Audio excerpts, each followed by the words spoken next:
Of course, and you I helped saw us you. in a lot of faculty selections, etc. That's right. Yeah, That's you right. visited us also, given a talk.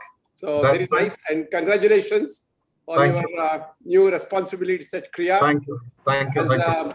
Professor Satyanarayana has said, we're very happy you're going to be close to us, and it would make a big difference for us. Certainly. Thank you so much. Yeah.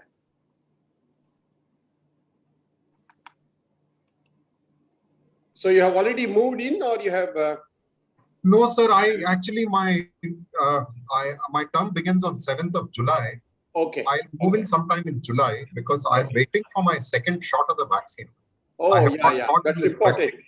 Yes, that's important. But it should get done in early July. So sometime in July, and I will be based in the Sri City campus. Yeah. July is a good period. Yeah, by that time things will probably come down everywhere. Hopefully. That's a good period, I think. Yeah.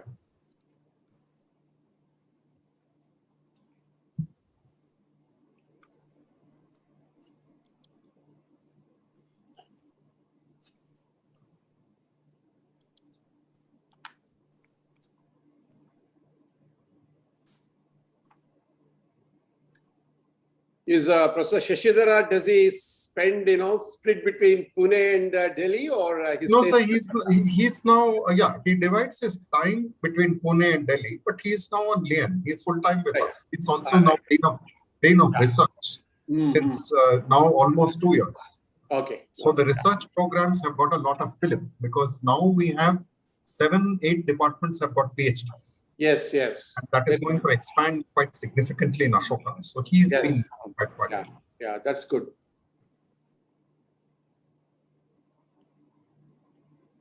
So I have visited Pune ISER when it was in one building, sir. That's right. It was a very nice building. I remember it was a very lively place, very crowded. There was no place. Absolutely no place. Absolutely. See, that's even now there is no place. See, there is something which we always underestimate. Space is seriously underestimated. By the time, you design a building and by the time it gets ready and occupied, already you have enough people to crowd. No, we had done a series of lectures in NCBS. The book will come out very soon. Yeah. Where Dr. Ashok Desai gave a talk. Okay. And he suggested one answer to climate change is to build underground. And to have low buildings with the tops of buildings with a lot of trees. So you have more building with more greenery and tree cover. Or bushes, if not trees. And he said if you study Indian architecture earlier, the way buildings were made, you minimized the need for heating and cooling. You used the wind and the sun in intelligent ways. Yeah. So I don't know what happens to air conditioning in the age of pandemics. Air conditioning may be a very dangerous thing to have. Right. As long as there is this kind of pandemic situation today. Yeah. Even if you have it, you probably shouldn't use it. Right. Yeah. In fact, we are modifying our HVAC systems because we are under construction to incorporate UV inside the HUs. Wonderful. Yeah. Now, somehow I feel that in India, we need to do a lot of research on the building materials. Absolutely. Two things have happened. Now, for example, you see the Wi-Fi signal. It's going to become Wi-Fi, and I don't think anybody is happy about Wi-Fi signal within the buildings. That is because we use a lot of steel. So much of steel is used, it generates magnetic field, which is not, abroad, it is not, that is not a problem.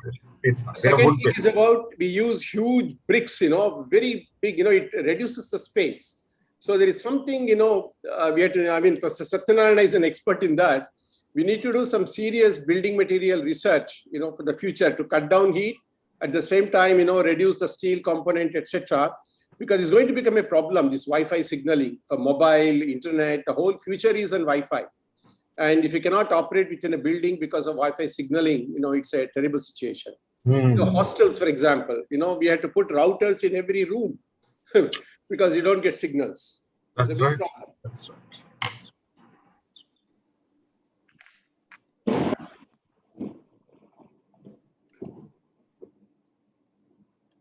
Good. Shall we get started? Yes. Prasanna and Vasudha, you want to take over? Yeah. Good evening, everybody. A very warm welcome to you today on the occasion of World Environment Day. We are very pleased to have Professor Mahesh Rangarajan from Ashoka University, where he's a professor of history and environmental studies. I'll not bore you with too many biographical details. Those have already been circulated and all of us are aware of his work. We are also pleased to have the directors of IIT Tirupati and IISER Tirupati, Professor Satyanarayana and Professor Ganesh. So to begin with, we will have brief introductory remarks from our directors, and then we will hand it over to Professor Rangarajan for his talk. Thank you very much and enjoy the talk. Professor Satya, you can. Yeah. Okay. Thank you, Prasanna. First of all, thank you for putting together this program and for getting Professor Mahesh Rangarajan to deliver the talk, and also for hosting this together, along with IISER and IIT. And we are, Professor Mahesh Rangarajan is taking over as the Vice Chairman of Kriya University, which is very close by. And they are a strong liberal arts school, along with they're also building up a science program. So we look forward to collaborating with them. We sort of complement all our strengths between our three institutions. So in fact, after this call, we're having a discussion with him just to start talking on how to make this happen. And we got the right apt person to bring, because we look at both our institutions look at these issues from a very technical and scientific perspective. He brings in a different perspective from an humanities, history, and from that perspective. And it's good that we should have this broad perspective. And between at IIT Tirupati, we have faculty members working in the area of environmental engineering, including Prasanna, who got this started off, who works on groundwater hydrology. We have people like Roshan Srivastava, who works on surface water hydrology, GIS applications, and so on.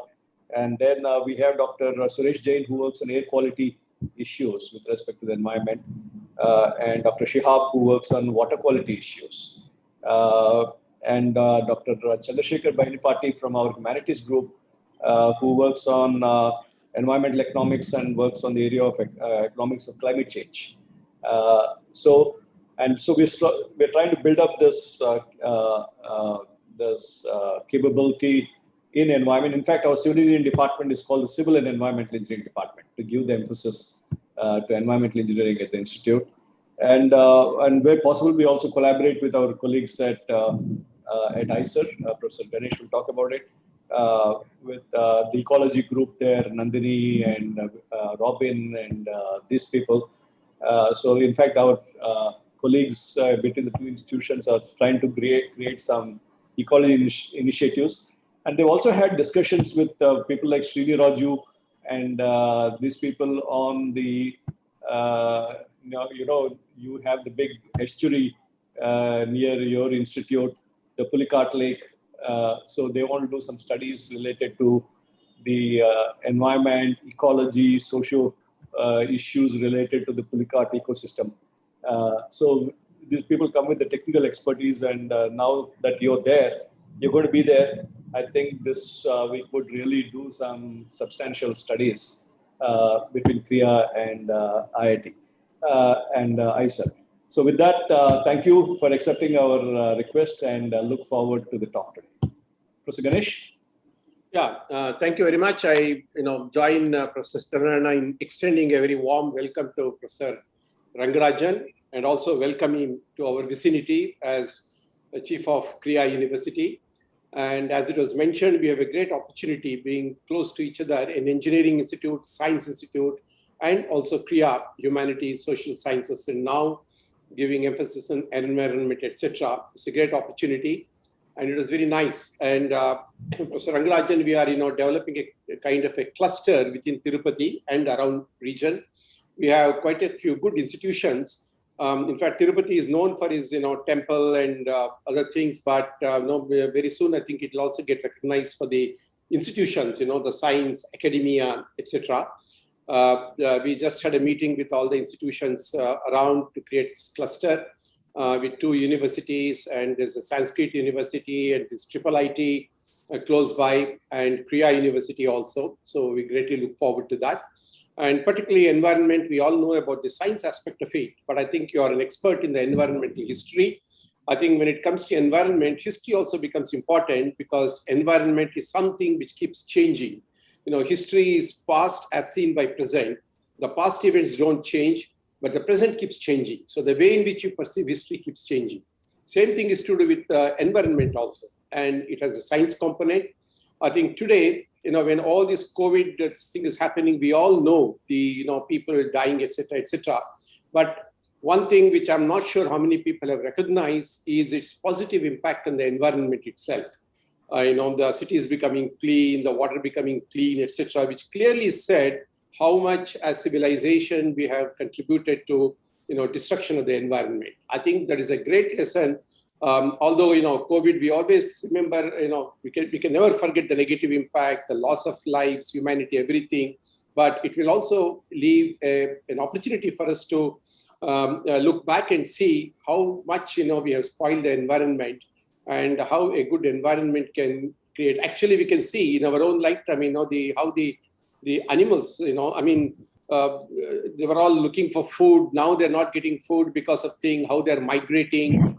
In fact, two of my colleagues, Nandini and Robin, they have been working on this aspect to see how locally the environmental conditions is changing, the life, the wildlife, the animal life, etc. Right away, I think in Tirupati it's raining, which is very good, cool, and the environment is really very good now. Yeah. And I'm sure the COVID has. So it will be a very good opportunity for us to pool our intellectual resources together, collaborate, and particularly both of our institutions, we do not have strong humanities and social sciences. Ultimately, science and technology is not useful unless, we get into the social aspect of it. It's very, very important. Science may be good, technology may be very good, but if it is not socially acceptable, it will be a failure. So I think to build these elements right into the beginning of our, scientific process will be an excellent thing. So thank you very much for agreeing to give a talk on this Environmental Day. And IISER Tirupati, I would not like to say very much, except that we are still a very small institutions. We are probably half the size of IIT in that sense, both in terms of area, buildings, progress, number of faculty, number of students. In every respect, we are just about half, although we are born on the same day. So our campus is also coming up, and I hope in a couple of years, both IIT and IISER will become functional in the new campus. We have already been collaborating on several things, both the campus facilities and also our intellectual resources in terms of resource sharing, research, intellectual lectures, everything. So we have an exciting time to look forward to. And so with these very brief words, I'll hand over to the organizers. Thank you for giving me this opportunity. Thank you very much. Without further ado, over to you, Professor Rangarajan. Thank you very much. Thank you, Professor Satyanarayana. Thank you, Professor Ganesh. Thank you also to all the young friends, both from IIT and IISER, who over last week have been in touch. It's a great privilege to be here with all of you today. I do wish it was in person. Among the discoveries one makes living in a large metropolis of 25 million people is that you yearn to get away to a place which is rather different, where there are more trees, there's more greenery, there are fewer cars, there's less pollution, there are fewer people. I think Professor Ganesh, in a sense, set up the way I would like to approach the problem this evening, which is that when we look at problems of the present, we do so with an eye to the future. Over the last 1.5 years, the 200-odd nation states of the world, a species which now numbers 7.7 billion, is confronted with a pandemic on planetary scale. This is by no means the first such pandemic. There has been a lot of work on a pandemic almost exactly 100 years ago, the so-called Spanish flu, which incidentally originated in the United States of America. So it should not be called the Spanish flu, but that became the word, which killed over 50 million people, a very large number of them in India. Earlier in that century, and continuing into and overlapping with the Spanish flu, was the plague. And as we all know, plague, the bacillus, is spread by various species of rats, which are rodents, which lived in and around where people live. And if one looks at the long history of pandemics, plagues, and epidemics, they have played a much larger role in influencing human society than we give them credit for. One of the very big killers in independent India in the early years was malaria. We may not use the word epidemic or pandemic for malaria, but there was a period in the 50s when 1 in 10 deaths due to disease was due to malaria. And if nothing else, the way in which COVID-19, prior to that SARS, prior to that Spanish flu, prior to that plague, we can fill in the last 150 years, the various viruses or bacteria or microorganisms that played a major role in spreading misery for humans, in having and exacting a very large economic gain. One of the things they remind us is that nature does not know borders. This is important to keep in mind. We all live on planet Earth. And over the years since 1969, when Apollo 7 published, probably the most famous photograph of planet Earth ever taken. It's the first photograph which shows a taken by a human being from outer space looking at the planet. And the great Carl Sagan, very fine astronomer and physicist who worked at Cornell University, wrote very beautifully about how the Earth is a jewel of blue and green against the black darkness of the cosmos. And he pointed out that every human dream, aspiration, hope has been played out on this planet. So this idea of spaceship Earth and planet Earth has gained a lot of ground in this previous 50 years. We all know that the first UN conference on the human environment was held in 1972. And in a century that was marked by very destructive wars, and there was a search for peace. The 20th century saw the Great War or the First World War. It saw the Second World War, and it saw the Cold War. And between them, they claimed millions of lives. And it's important to note this 1972 conference was held in the city of Stockholm, in Sweden, in a country which had not seen war since 1711. There's no European country probably which had been at peace for so long. It's significant, and it's pointed out in a very interesting book by Jairam Ramesh called Indira, A Life in Nature, that only 2 heads of government were present at this conference. In 1972, the Cold War was at its height. The nation states of the world were divided. There were some who sided with the Soviet Union, some sided with the United States. And there were some which didn't side with either.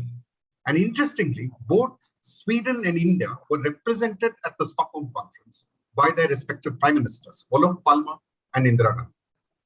Something very significant happened at Stockholm. Stockholm was the first ever conference organized by the United Nations, which was about the theme of the environment. Looked at today, one may wish to say that if the foundation of the United Nations was part of the search for peace, to end wars among men and women, and to ensure peace between the various nation states of the earth, the Stockholm conference put a second challenge on the agenda.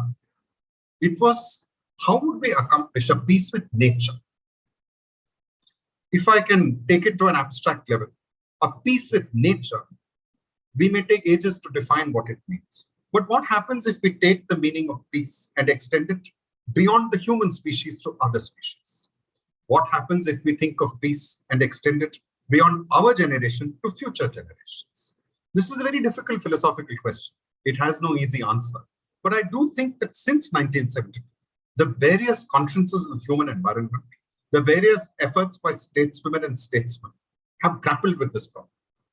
I realize on a day like World Environment Day, this kind of a talk often becomes a doomsday scenario. And I want to cite someone somewhat unusual to push against the grain.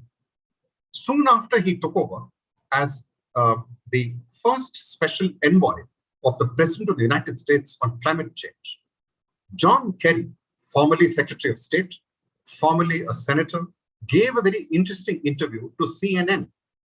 Now, John Kerry is a very significant person because he was a distinguished Marine in the course of the Vietnam War. And he testified in the US Congress about atrocities by US soldiers. The Vietnam War was itself very significant in environmental terms because confronted with very difficult situation with guerrillas and the liberation struggle of Vietnam, the United States, instead of fighting against guerrillas in the forest, decided to annihilate the forest. About 12 to 15% of the land area of Vietnam was sprayed with herbicides. There's a remarkable book, and since you're technologists, engineers, scientists of distinction, there are others who are training in technology and science who will earn even higher distinctions. I just want to share with you the title of the book. It's called The Invention of Ecocide by Zerner. And it talks about how war, which was against humans or against human habitation, in this case, turned against nature itself. But let me go back to 1974. Olof Palme and Indira Gandhi met at Stockholm. There were representatives of many countries. And it is around this time that the term developed and developing countries began to gain further currency. The developed countries, almost to the last man and woman in the delegations, argued that the real threat was the growth of human population. They were not wrong. If you look at the 20th century, you are struck by the fact that the number of people on planet Earth grew fourfold. So for every one person that was there on Earth in the year 1900, there were 4 by the year 2000. The developing countries pointed out that while this was true, populations were growing. Access to resources, the use of resources, the generation of wealth, the generation of waste was uneven.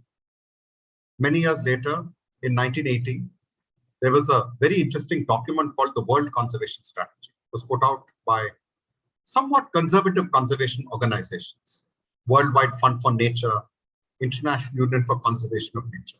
On page 10 or 11, they had a very interesting diagram.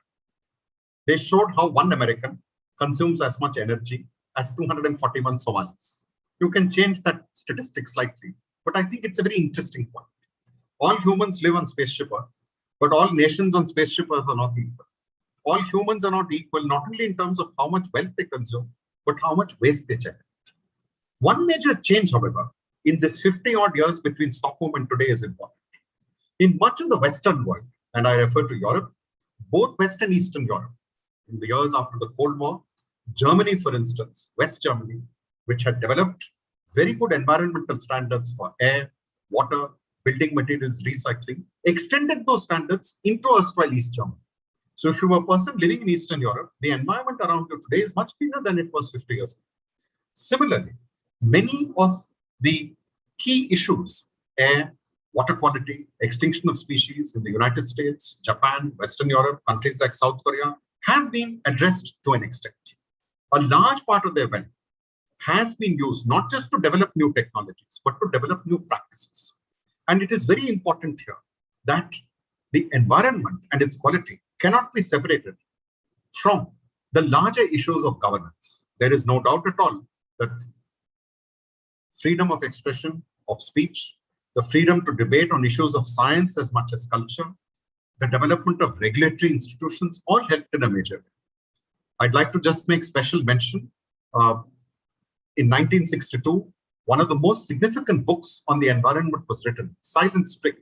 It was a woman, Rachel Carson, who was unable to do a doctorate, who had to drop out because she had to support her family. She went on to become a science writer.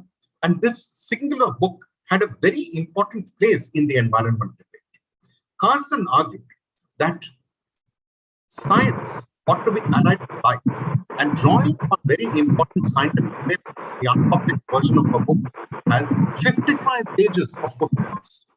And one of the remarkable things about Silent Spring is that she took the issue of the environment and gave it a certain form which was accessible to common people. The title of the book itself is beautiful. It asks, what is it that has silenced the voices of spring across America? And she said, Americans who woke up to the sound of the robin heralding the coming of the spring found that spring was devoid of the sound of songbirds. She asked, what is it that is making the bald eagle, the symbol of American power? It is going to be transformed, she said, from an emblem to an epitaph. And so she was able to mobilize common folk, women and men who were avid book readers. And the impact was so real that Congress took up the hearings on it. When she was very ill with cancer, she testified before Congress. And it's very significant. In the last part of the book, there is a chapter called The Road Less Traveled. She quoted Robert Frost's famous poem, and she talked about two roads which diverge. And Carson argued that technology, bereft of this larger scientific understanding of the holistic appreciation of the impact it might have on the natural world, would be blind. In a very strong passage, she castigated entomology, the study of insects, as a Stone Age science. So she said we have modern chemicals, particularly chlorinated hydrocarbons, this very interesting compound of chlorine, hydrogen, and carbon. And the remarkable thing about it is that it was virtually indestructible.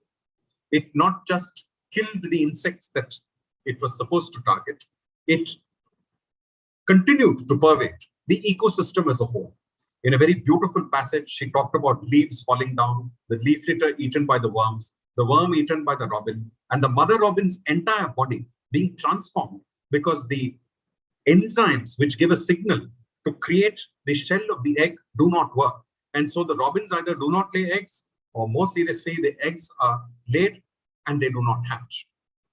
So I think this environmental awakening which took place in the developed world had a very important positive impact. We must, of course, acknowledge the nature of the environmental awakening in the developing world has been very different. 2021, for many of us, is a very important year for a variety of reasons. But for anyone thinking, working, and talking on the environment, I think it's important to acknowledge the demise of a very great figure in our history, Sundarlal Bahuguna, who died earlier this month of COVID. He was in his 90s. And in the late 1960s and 70s, along with other Gandhians, there are many others, he took up the issue of the felling of trees in the Garhwal and Kumaon Himalayas. It's a topic which has now made its way into school books, and its name itself is very evocative, the Chipko Andolan. There's a lot of scholarship on the Chipko Andolan, which shows that the Andolan movement, protest, was not just about Chipko, the trees. What those people were fighting for was not just for the trees. They were arguing for a different kind of economic relationship in which the trees which were on these hills would be valued for the livelihood of the people there. They would have rights to these trees. They'd be able to fell them for their use, for building houses, for firewood. They would also protect these forests because their community rights would be respected. And in this, the women of these areas, particularly the village of Reni, where the first of the Chipko Andolans took place, were very significant. And Sundarlal Bahuguna and colleagues raised an alternative model of development in which there would be much more control of resources by people in these villages. There are many differences, of course, when one talks of alternatives. People such as him leaned towards an idea of a self-reliant village. There were others who felt that it was possible to regrow the local trees, which were in consonance with the complex ecology. One of the very interesting debates which Chipko threw up was, what is the forest for? Who should own the forest?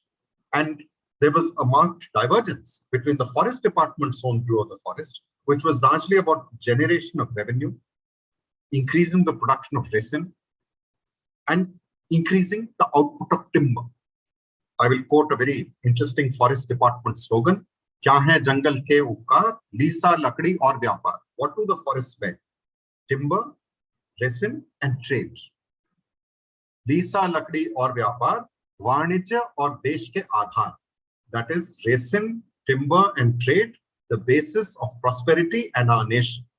And it's a very interesting response. And Sundarlalji was a very fine writer in both English and Hindi, as with the man who inspired him to join social work and his brief spell in politics. He then left politics and joined the Sarvodaya movement. He used to walk very fast, but he also wrote very well. And one of the things he did was to coin this slogan, and he gave it a different twist. He said, Kya hai jangal ke upkar, mitti pani aur bayar, mitti pani aur bayar, zinda rehne ke aadhar. What do the forests bear? Soil and water and oxygen. Soil and water and oxygen are the basis of life. Now, Chipko was only one of several such movements. And I think we need to acknowledge that in the 20th century, along with the drive for national independence, remember when Mrs. Indira Gandhi took the plane and went to Stockholm, she became a spokesperson on the environment for a very large block of countries from Africa, Asia, Latin America. Many of these countries, for much of the last 200, 300, 500 years, had been under rule of Western powers or the Japanese. At the end of empire, many of these countries saw political independence as vital, and so vital that they wanted to develop the economic underpinnings of political independence. We are meeting today under the auspices of ISA, but we are also meeting under the auspices of IIT. And the first IIT of Kharagpur, we'll all recall, the person who was instrumental in setting it up was Jawaharlal Nehru, but the other was, of course, Dr. Bidhan Roy of West Bengal. And when there was a big debate about where they would find land, Dr. Bidhan Roy, in famous intervention, said that there's a jail at Hijli, and in the jail where the British imprisoned freedom fighters, we will train young minds for engineering and science. By the time they set up the institute, it was decided that Hijli would lead to a lot of jocular, people would make fun of it. So they named it after the nearest railhead at Kharagpur. But I think in this quest for modern technology, one of the questions which we have confronted in India in particular is specific to India. India is a very rare country which embarked in the 1950s. 1950, the adoption of the constitution. 1952, the first general election, a general election on a scale no country had ever held. So we should remember, when India became independent, all Indians who were adults had voting rights. Even a country like United States, Civil Rights Act, blacks got voting rights only as late as 1965. But one of the very important questions raised by environmental issues in a country like India is, what is the model of development? What does it mean for the environment in terms of livelihoods? After all, even today, half the labor force in India is on the farm.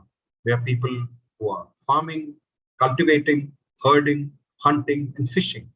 And many of these groups were extremely negatively impacted by the model of development we took.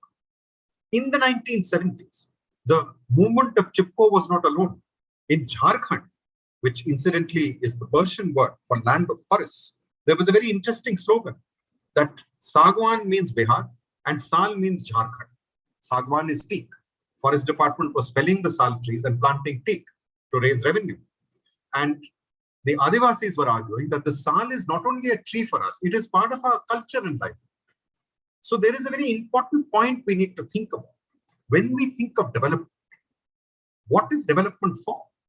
And when we think of the quality of life, we must keep in mind that the quality of life in a society where a very large number of people are not only linked to agriculture, but we have very large number of small producers. When we think of Indian agriculture, 80% of the holdings are less than 2 hectares. When we think of Indian agriculture, and this may interest you, we are all aware that India has 1/6 of the world's population. It also has 20 to 23% of the world's ungulates, which are domestic, of livestock. So these larger questions have, I think, impressed upon us much more in the last 50 years. But today is a day when we are also looking at history in terms of insight. So let me share with you something else from 1972. Professor Ganesh quite rightly said, Professor Satyanarayana, that history is very important when we look at the present. History is not just about the story of kings and queens, of dates which are long mugged up and forgotten. It's much more than that.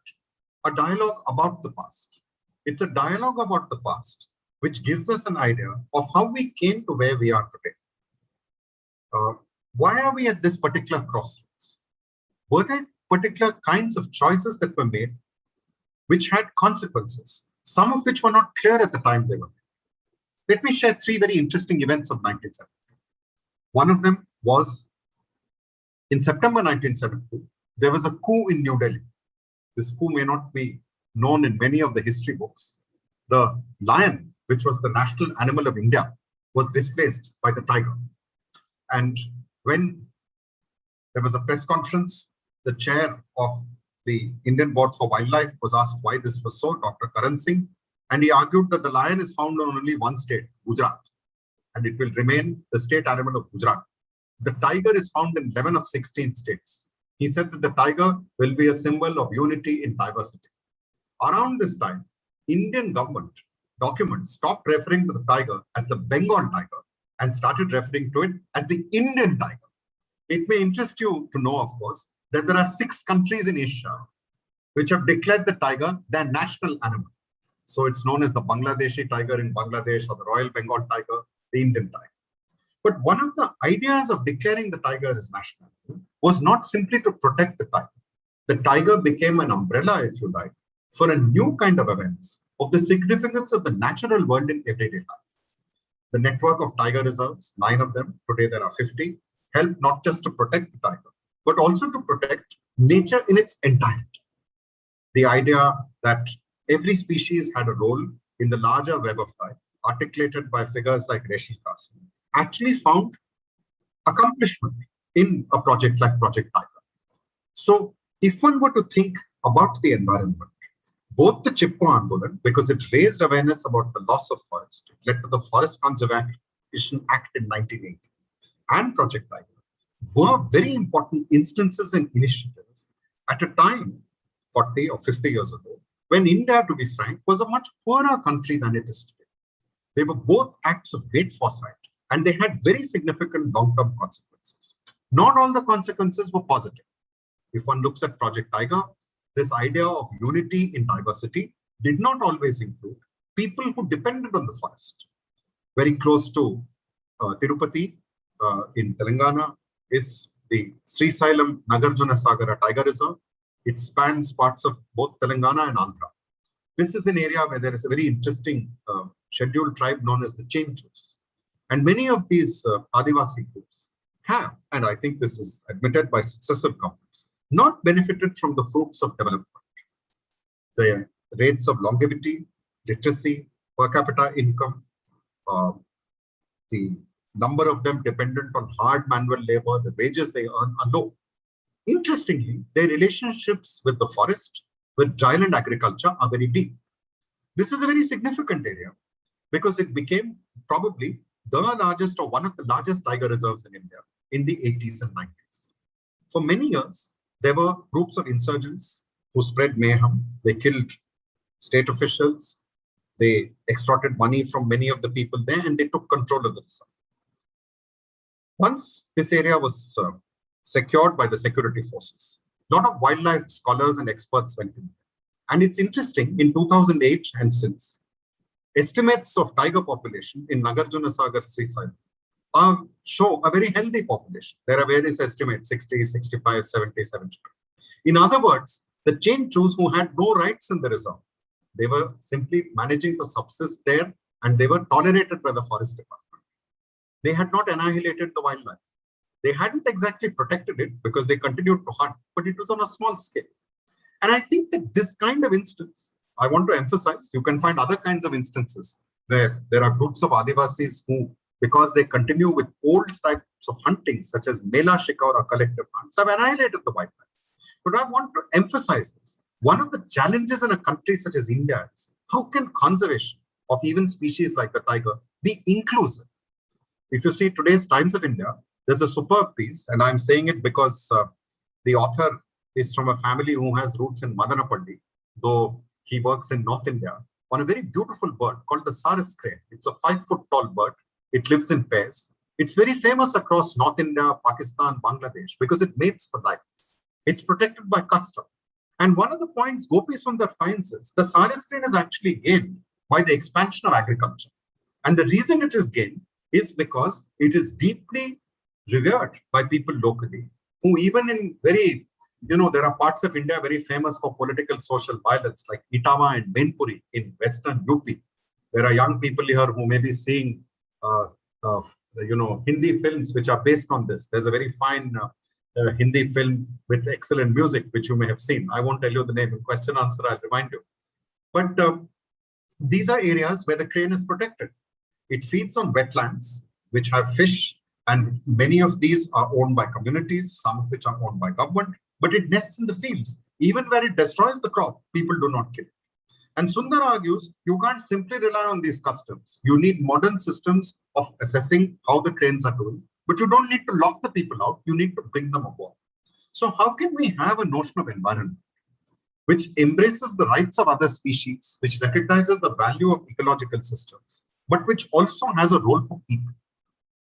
I want to emphasize here a second very interesting, which is that in a country which is increasingly urban, and we should not forget 1 out of 3 Indians lives in a city or town, the issues of the environment may have a very different meaning in such areas. One of the significant points which has emerged very well over the last 20 years is that Asia cities are among the most polluted on earth. The levels of pollution are such that it affects the health and well-being of children, of old people. It has an impact not just within and around the cities, but in the larger countryside. Here one may need not just to think about technology as we thought about it earlier, but a notion of technology which recognizes the consequences of particular actions. One of the figures I've always found very fascinating was an American called Barry Commoner, who wrote a remarkable book, The Closing Circle. Commoner argued that much of the technology which came post-1945 and became popular, the internal combustion engine, plastics, the new petrochemicals, much of it was reductionist. It broke problems into smaller parts and tried to solve it by coming up with a technological solution. Commoner, and I'm sure you will recognize this, was very critical of big companies, but he was also critical of the state socialist system. He argued that in the drive for profit, companies developed products which satisfied the consumer, which gave them good returns, and he argued that the state socialist systems looked at production in the short term. The net result, therefore, he said, is that they are not recognizing what he defined as the laws of ecology. I want to share just 2 of them with you, because to me, they really go very far. And I would argue a lot of the modern technological questions are built around some of the maxims of Barry Commoner, even by people who have never read his book or heard of it. The first was a very simple maxim. All things are interconnected. And he took, of course, I'm sure you've thought about what he first took up. He took up the issue of radioactive substances, which are spread by nuclear explosions. So in the 1950s, the US, the USSR, in the 60s, China, France, Britain conducted lots of nuclear tests. They did them on land, they did them on sea, they did them in the atmosphere. There was a huge international movement against this. There are very important Indian figures who played a role in this. One of them is very well known to you, Jawaharlal Nehru. The other may not be famous for this, but he should be. C.R. Rajagopalachari or Rajaji, who headed a group who went and met the President of the United States. And it's very important. All things are interconnected. In the 1960s and 70s, every human being on earth had strontium-90 and caesium-37 in their bone marrow. Commoner was arguing that technology has to recognize that all things are interconnected. Related to this is the second law. It's so simple that once you say it, you'll say, hey, what is this? It said, there's no such thing as waste. Or expressed differently, everything goes somewhere. I don't want to embarrass people, but since I am trying to bring IIT IISER into the talk, one of the people here is Captain Mohan Ram, who was from the first batch of IIT Kharagpur.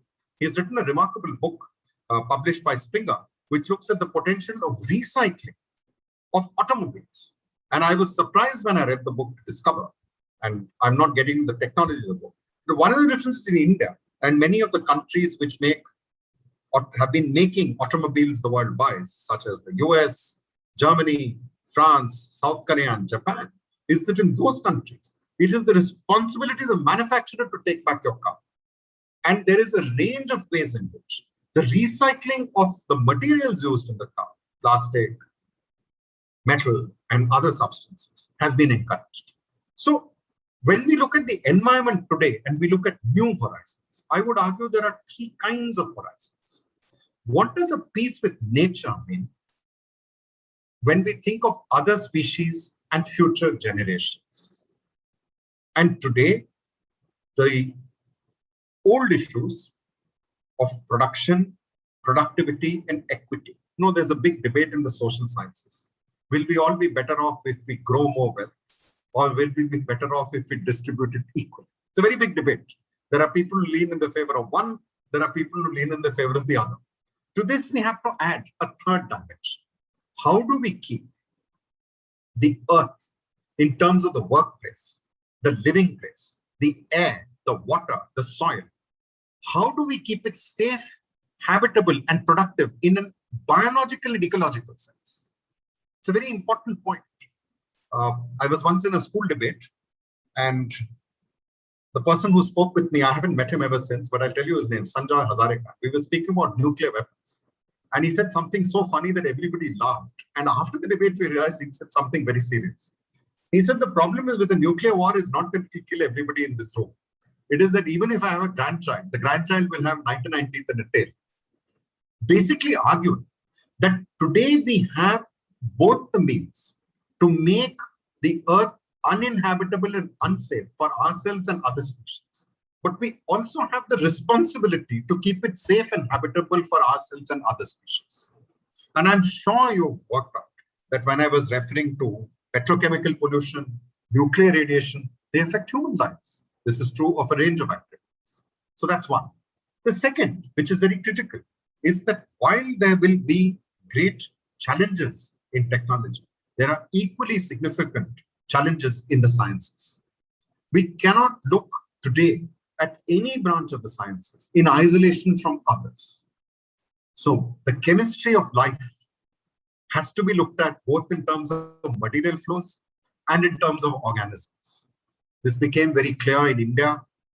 You know, normally in these talks, we talk a lot about the tiger, but one of the remarkable things in India over the last 25 years is that vultures have vanished. 97, 98% of the vultures in India, Pakistan, Bangladesh have vanished.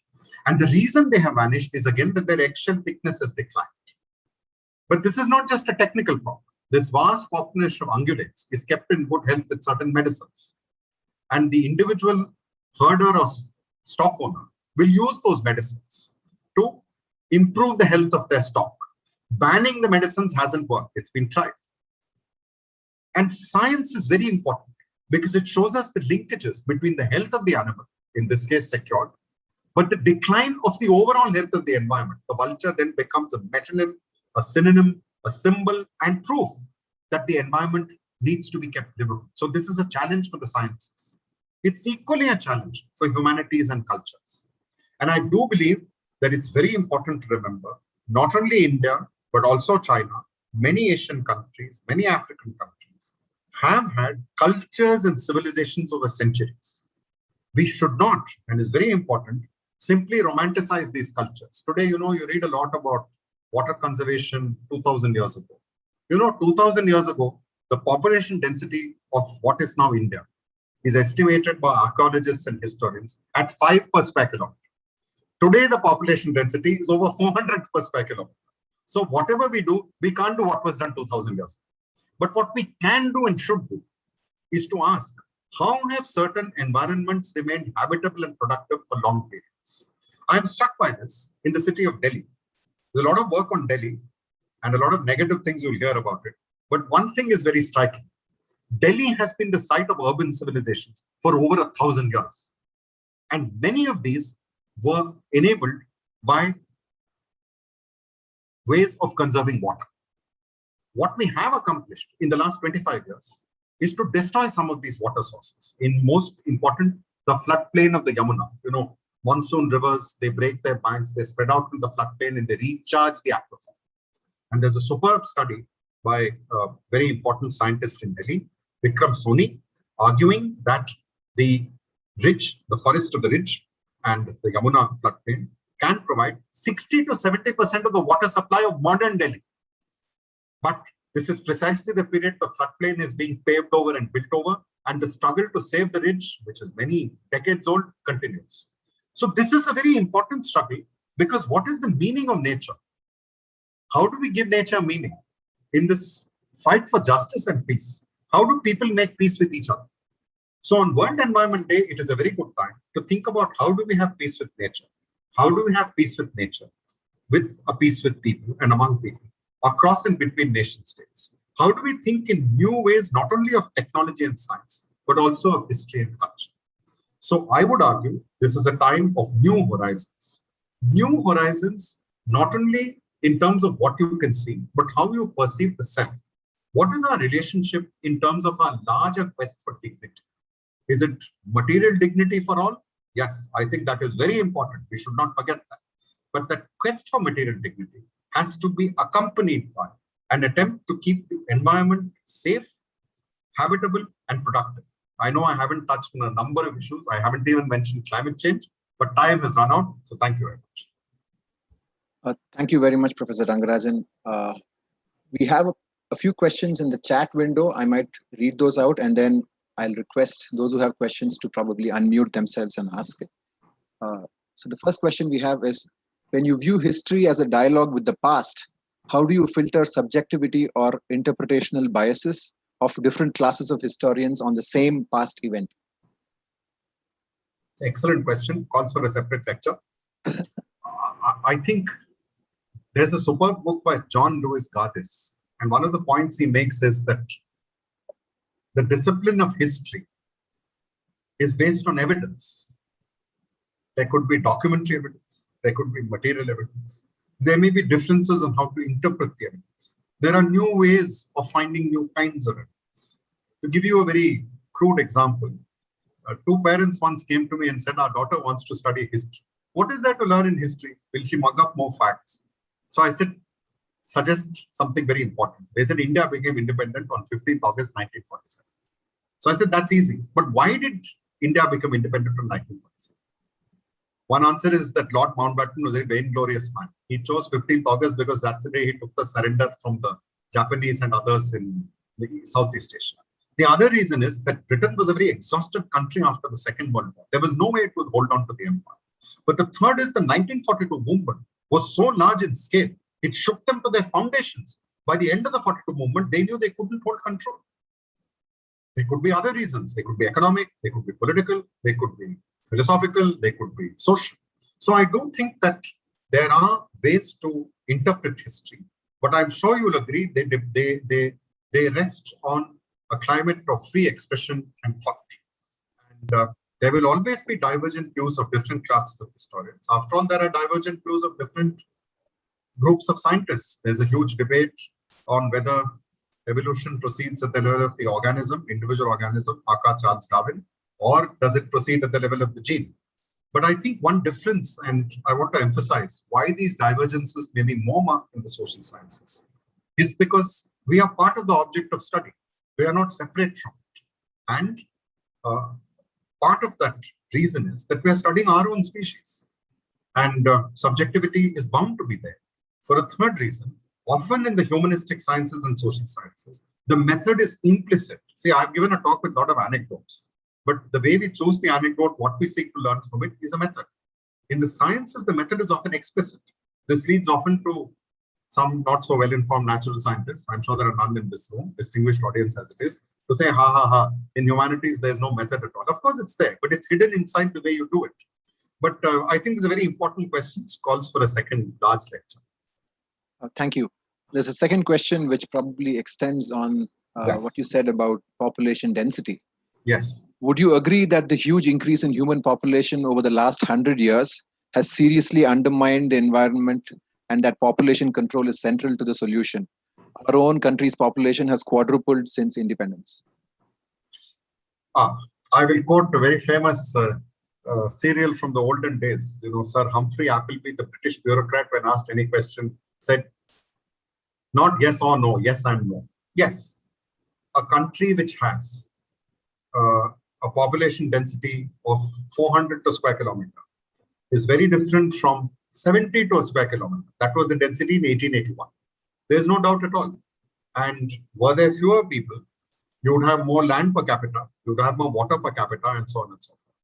At the same time, and I don't want to say population is not an issue. At the same time, I don't think it's the only driver. And one of the ways I would illustrate is if you look at India and China. See, China has very few head of livestock compared to India. India historically is civilizations which have had a very large number of domestic livestock. And I assure you it has a huge impact on the environment, both positive and negative. So definitely population is an issue. But population control, what we know is that population, rather than control, I would use the word stabilization, often has happened not through only direct encouragement of family planning by government, but through transformations in society. I'm always struck by the fact that if you were to use a barometer in India and go from north to south, you would find the further south you go, I mean, this is very rough, the family size declines. People have fewer children, but the rate of literacy and the years spent in school or college by the girl child and the young woman goes up.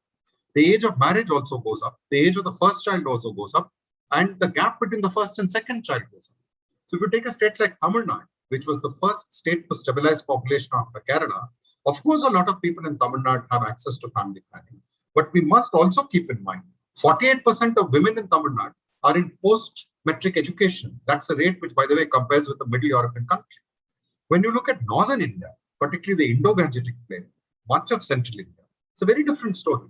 Family size is very large. Women tend to get married late. So I would argue that stabilization of population is important for the environment, but probably it will gain, the stabilization will happen more quickly and in a more, it will have a long-term impact if it were through a social transformation. But yes, population is definitely an issue, not just in India. I would say it's a global issue. We should, of course, also keep in mind that we are not factoring in differential rates of resources. So what is the impact of a very poor person in Bhagalpur compared to one in New Delhi or South Delhi sitting in a room like that? May be very different. Yeah, I think Professor Ganesh has a question. Sir, you can unmute yourself and ask your question. Yeah, Mr. Rangarajan, I have a problem about this electronic waste. Each of our mobile has about 24 elements, and many of them are very, very rare elements, and the abundance will go away in a few years, the rate at which we are utilizing it. Is there anywhere, census developed about disposal of electronic waste? These 24 elements which are there is very easy to purify and put them into a mobile. But if you want to recover them, it's a huge scientific and technological thing. Second thing is, some of them are toxic elements also, selenium, etc. And we really do not know at present what is the modus operandi for discarding electronic waste without that getting into environment. You have any, whether the problem has been recognized, is some solution being sought? I just want to know if you have any idea about that. So, my ignorance is greater than that of anyone in this room on such questions. But my colleague with whom I'm just doing a book would be very useful. He has a very important group called Toxics Link, Ravi Agarwal. And he didn't get into IIT. He went to a very fine institution in Delhi called the Delhi College of Engineering. He did an MBA, but he's also a very accomplished photographer. And Toxics Link has been raising these issues, both of the level and quantum of e-waste, its long-term consequences, particularly if some of these toxic substances seep into the groundwater, which is a major source of drinking water, and 60% of our irrigation comes from groundwater. And I do want to emphasize, Professor, it's very important. The third law of Barry Commoner, which I didn't quote, which was called nature knows best. Simply put, he argued that the chemistry of living systems over many years and centuries of evolution has evolved in such a way that whatever is produced can be broken down and recycled. He argued much of the foundation of modern technology in the post-Second World War is founded on precisely the opposite. So we need to think about these consequences. Should we be using such substances at all? And if we are not going to use them, what will we do in place of them? And if we do use them, some substances, can we recover them and keep them in safe vaults? One was thinking of radioactive waste. One was thinking of engine oil systems in Japan or Germany. Engine oil is very highly toxic. They actually have containers which last thousands of years. But I think it's a very important subject, and I will get you in touch with Ravi, who I think knows far more about it than I do, and I need to know more about it. So thank you. I will just add, there's a new subject in chemistry. It's called circular economy, circular chemistry, that is coming up. Essentially about this recyclization, breaking, rearranging them, etc. So very important. In fact, we should introduce these kind of subjects more at the undergraduate level, as a awareness subject. That's important. Yeah. Thank you. Thank you. Thank you. Nandini had a question. If you can unmute yourself, please, Nandini. Hi, thank you. I just wanted to thank Dr. Rangarajan for this really great talk. I had a question for you. You're talking to a bunch of people who, use technology and science. And we as a community, and we're a very large community in Indian academia, we focus on the production of, novel technology that aids development and furthering, the kind of things you were talking about that was maybe focused on in the US about 5-6 decades ago. So while we are aware of the environment and problems and ecology, what can this community do to kind of, move ahead or change things in the environmental space? And I don't mean just our ICER or our IIT. No, it requires very bold person to tell such a distinguished community of science and technology what they should be doing. My suggestion is that there are two questions. One, you said that technology and science is used for development. What do we mean by development? I mean, if development, is it giving material dignity to those who lack it? Is it making the environment more safe, habitable, and productive? Is it addressing itself at all to these questions of equity across species, across generations? Now, nothing you do will answer all of those, but are you really trying?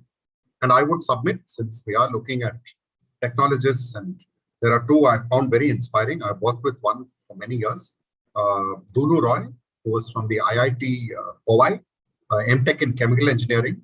He had a very interesting group, the Shardol group, which looked at alternative ways of looking at development in central India, particularly at water. And the Hazard Center, which has done excellent work on earthquakes, it's done work on floods, and it's trying to apply technology in a manner as if human lives and livelihoods matter more. And I want to emphasize, because there's always a debate on technology. Should we have very simple, appropriate technology? Should we have the most modern? And Dunu Roy argues this is an infructuous debate. You do what works best. So I'd suggest look at his works. The other is someone who, again, we lost very tragically to COVID. The same day Sundarlal Bahuguna died, Dinesh Mohan of IIT Delhi. Now, there are many ideas Dinesh Mohan suggested on transport, which we may or may not agree with. But one of the things he managed to do was to put a very central question. When we think of transport in large cities, how do we think of it in terms of people who cannot afford motor cars? And how can we do it in ways which are safe for them, but also not having the kind of impact automobiles are having on the urban environment? So how can you work these dilemmas into your own scholarship? And if not your scholarship, into your life as a citizen? And when you think of life as a citizen, besides your research, besides your professional work, what are the ways in which you will contribute to the larger debates? These are questions each person has to answer, and I can only pose them as a student of history. I do want to comment on something which has been raised about as living standards improve, necessarily energy consumption increases, emissions increase, the environment suffers. How does a country like India approach this issue? Learn from those who have delinked better living standards from increasing energy consumption, increasing waste, increasing emissions, and increasing pollution. Scandinavian countries would be one, but I think there are others as well. And in a very interesting recent work, the historian John McNeil shows two countries. And I'm deliberately taking examples from 50 years ago instances because it gives us some time. We have perspective. And he shows two countries have reacted to the energy crisis. Now, they're completely different countries. France went in for very good high-speed rail systems across France. It was mass transit. They invested a lot of money in it. They also decided to move away from petrochemical-based energy generation to nuclear power. Now, I know people may object to one or the other, but that's a very interesting choice. So look at their response in 1970s to now, compare it to the American. The second may surprise you. There's a very interesting Swedish scholar called Sedaloff, who has done a fascinating book on a very unusual country, Cuba. And Cuba in 1990 suffered because the Soviets stopped giving them oil. Now, in the last 30 years, they've done something incredible. They have the largest ecological agriculture systems in the world, and they export the products to Europe. So organic agriculture was forced upon the Cubans. So I think there are different ways and methods. We should not delude ourselves that there's only one route. when we look at these different nation states, different societies, we'll find different rules. So I was referring to wildlife conservation and the tiger. You'll be astonished. Nepal, which by the way, Indians rarely take seriously as a country, in the 1970s, not only experimented with strict preservation with nature and guards, they also developed many community conservation systems, which are far better than the Indian in terms of resource sharing, in terms of panchayats, and in terms of application of science locally.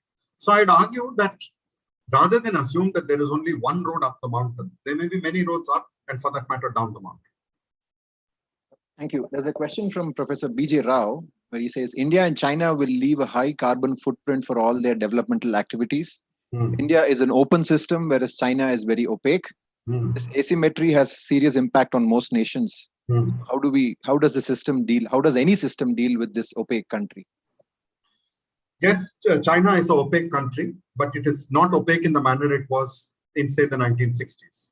There's a remarkable book I recommend called Mao's War on Nature by Judith Shapiro, who's a remarkable scholar. And she shows that in the 60s, late 50s, Mao launched the Great Leap Forward. And he said, we will overtake UK in 3 years or 4 years. And they went in for a lot of cutting down of forests, expansion of agriculture, building of blast iron furnaces in the backyards. We now know that over 30 million people lost their lives and the famine was hidden from the people of China. What we also know is it had huge environmental impact. The destruction of tiger populations in southern China, the draining of wetlands, the opening up of very marginal lands. But I do think that China is a one-party state, but the level of integration it has into the international system makes the ways in which it was opaque very different. And Shapiro's more recent book, China Goes Green, I think if you read that book, we realize that China is a very complex society. So over the last 30 years, as China has become richer, they've invested a lot of money in environmental repair. And it's fascinating reading this book. They have tried many, many methods. Remember that the man who reshaped post-Mao China, Deng Xiaoping, made a very famous comment, and I'll give you the exact comment. He said, it does not matter whether a cat is black or white. If it catches a mouse, the mouse, it is a good cat. So when you think of, what works best for the environment, strict rules, positive economic incentives, local control, central control, complete exclusion of people, inclusion of people, modern technology, appropriate technology. You will be astonished because China has a very decentralized system, though it's a one-party state. There are different provinces attempting different methods. And we should be very clear about this, that China of today is a very unusual country. It is absolutely opaque. And I do think in the Xi Jinping period, there has been a lot of repression and crackdown, even on a lot of environmental groups. But it is not more open than it was in the 60s. So India's carbon footprint and China's, I also want to emphasize, per capita or even collectively, are far less than the US and Australia. Please keep in mind, most of what we read comes from the United States, UK, France, and a handful of Western countries. Just go and look, not just to the per capita, even at the cumulative figures. It is true, China is ahead of the US in terms of greenhouse gas emissions, but the United States is by far still the world's largest economy. And the impact of the US and the Western world is still far more than China. So I think India and China are different. Definitely in a democratic system, multi-party state, an open press, independent judiciary, citizens' unions, and associations. I have a doubt. Thank you. Sorry. Please go ahead. ఓహో అరే నీ అమ్మ పూకు దేంగారే లంజా కూడా బొద్దులో తండ్రి ఎరుపు పూక. Okay, I apologize for that. So I'm going to misuse my privilege as the organizer and ask one final question. Yes. A couple of days back, the Niti Aayog came out with this Sustainable Development Goals Index, Yes. which paints a rather rosy picture of India's sustainability record, which seems to be in dissonance with the reality as we can perceive it. So if a historian were to look at this 100 years from now, what do you think their assessment of our, I don't know what to call it, our kind of dissonance with reality is? No, the historian, I mean, I can't predict what is 100 years from now. But, you will find in democratic countries, governments will often have a rather different reading of the economic situation or the environmental situation from the critics. And this is to be expected.